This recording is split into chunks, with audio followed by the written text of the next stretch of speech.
This video covers section 3.3, increasing and decreasing functions, and the first derivative test.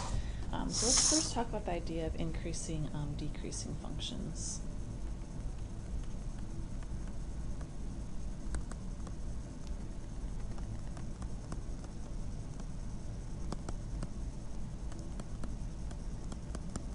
So we know if a function is increasing, then the slope of f of x would be positive.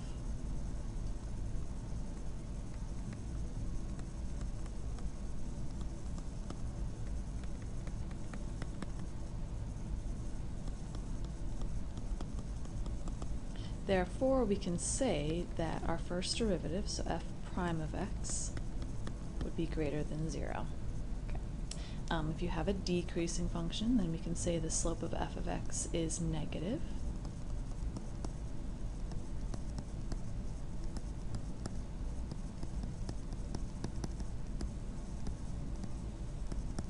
And therefore, we can conclude that our first derivative, which represents slope, would be less than 0. Okay, and then we're going to also talk about the first derivative test.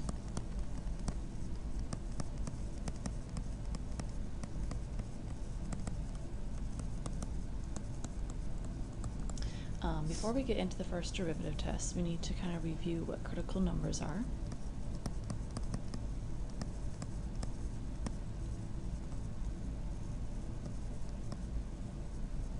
So remember, critical numbers are points where the first derivative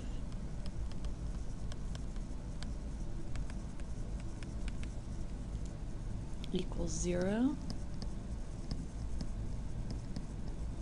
or is undefined. And these represent potential. They may not necessarily be your maximum, but potential relative max and min.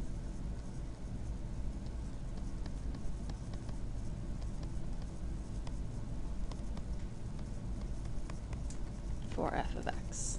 Okay, so this is what the first derivative test actually says. So if f prime, so our first derivative, changes from positive to negative at a critical number,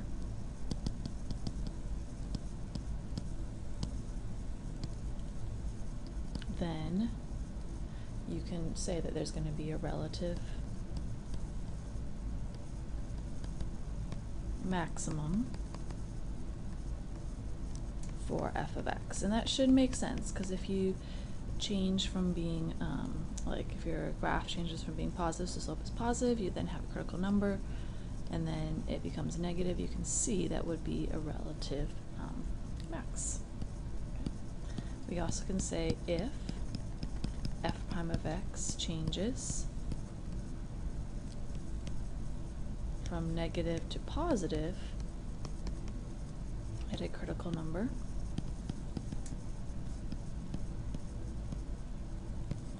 then the relative minimum for f of x. And that should make sense again. If you have a negative slope and then a critical number and then a positive slope, you can see that's going to be a relative min. Okay? Alright, so you can also kind of relate that back to what we were doing with optimization, where you're trying to find the highest or lowest number for a solution, and you're finding critical numbers, so you're setting your first derivative equal to 0, and then you can use those critical numbers to kind of see, okay, would that give me what I'm looking for my max or min? Okay, so let's look at some examples. So we'll look at the first example here, where f of x equals x squared minus 6x.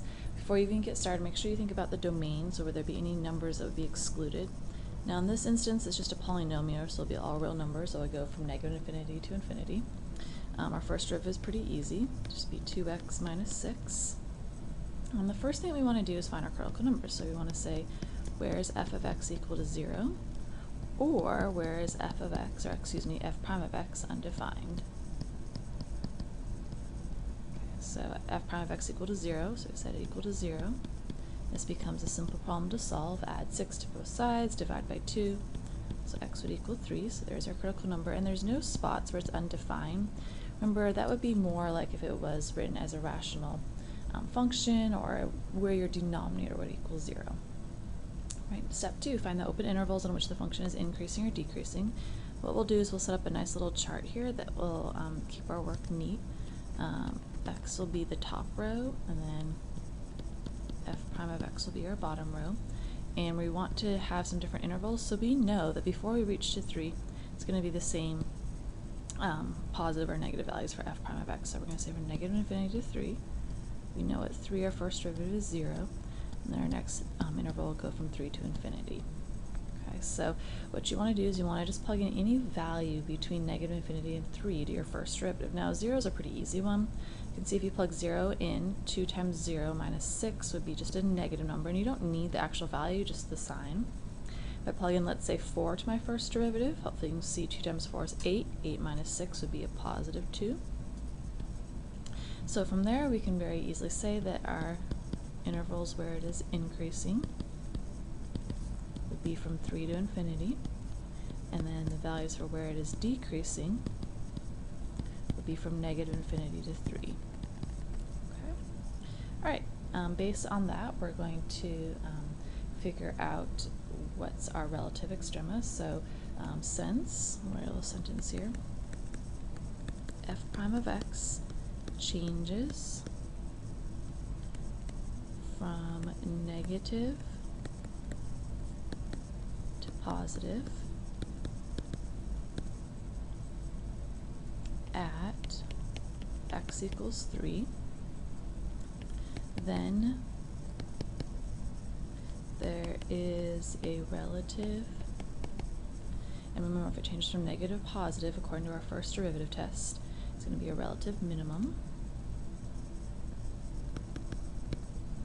at, I'm going to be 3 comma, I'm going to go back, plug 3 back into my starting function. So if I plug 3 back in, that would be 9.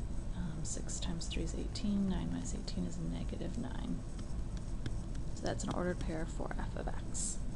Alright, last thing is just go ahead and use a graphing calculator, or you can sketch the results of this graph. So if you plug in y equals x squared minus 6x, you know we have to go down to negative 9.